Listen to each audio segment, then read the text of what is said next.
Good morning Jairam here. Almost market morning में आप सबको स्वागत है। Global indices fell more than 2% yesterday as more profit taking set in. Investors looking at threat of Omicron spread more and more.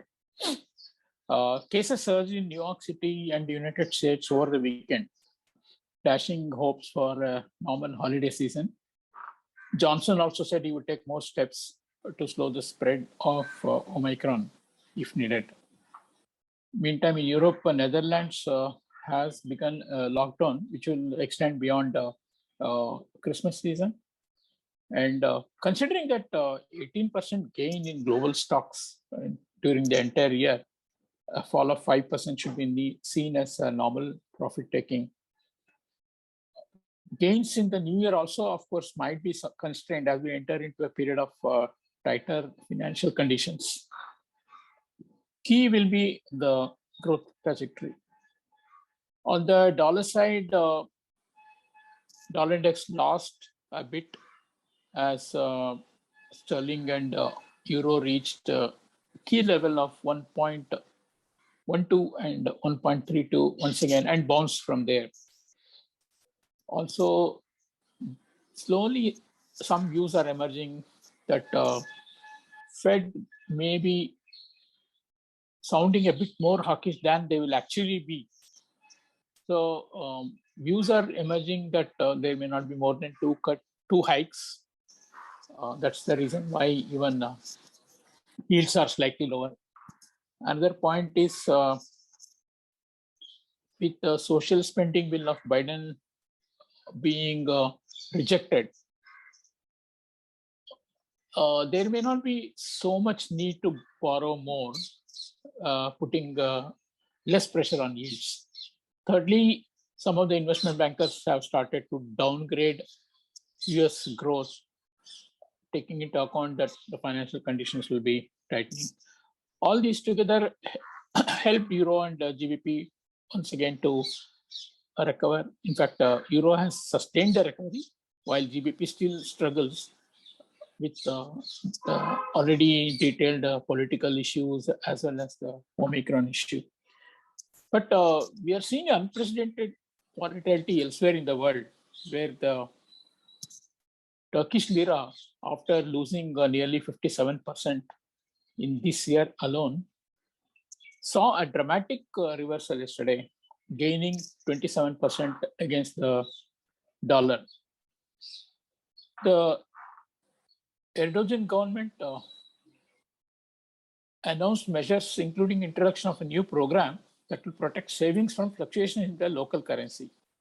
So government will actually make up for losses incurred by holders of lira deposits should the lira decline against hard currencies exceed the interest rates promised by the banks.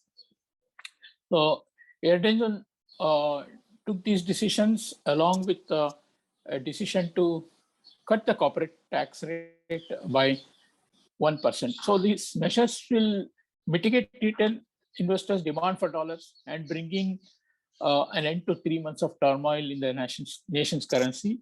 However, it is not seen as a long-term solution, but the short-term impact is definitely there due to an extremely oversold condition of the currency. On the rupee side, we had a possible coordinated effort to contain inflation from authorities, which eventually helped rupee also to recover. Following government's decision to ban trading in 7 commodities with the aim of controlling inflation, there were murmurs of RBI selling with the intention of containing imported inflation. Of course, exporters enhanced their hedging operations yesterday after the break of 76. And despite a sharp sell-off in local equities, rupee ended stronger, which is quite notable. We are getting closer to the holiday period and not looking for too much of volatility, nor do we have any fresh factors as of now. Technically, rupee looks like it can strengthen a bit more towards 75-40 or 75-35. These will be mostly based on the positioning in the short term.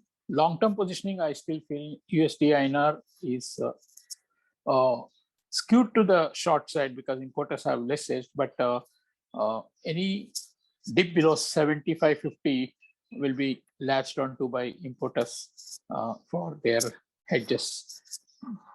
Yeah, I'm done. Dhanyavad, Jairam sir.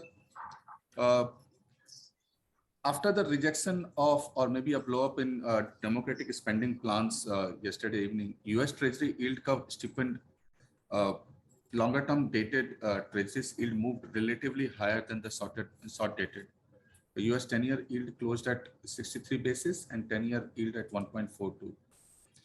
Even is staying below 1.50 clearly states that the risk aversion is as of now persisting in global market. RBI continued to tighten short-term rates by conducting variable reverse rate repos.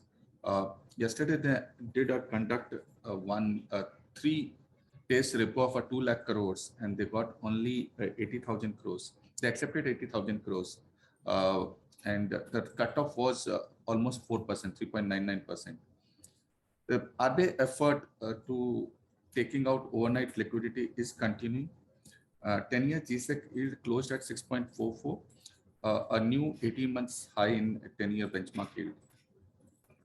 This conducting a continuous variable reverse repo rate is also can be taken as a one of the step which concerted effort from government food SEBI, which is basically instructed to be close down the 7 commodities, agri-commodities futures. And then RBI might have intervened yesterday at 76.05, and this conducting a variable reverse rate repo. All can be taken as a point and as an effort to control inflation. There are other things also we have heard on the street that post farm loan waiver bills have been taken away. Sorry, farm loans bill have been taken away. Government is regaining its control on price mechanism through multiple ways, and this is one of the way by basically shutting down those commodity futures. There is not much action in crypto assets for last few days. Bitcoin is trading at around $47,000 per unit. We have seen a volatile day in Brent or both WTI and Brent crude oil.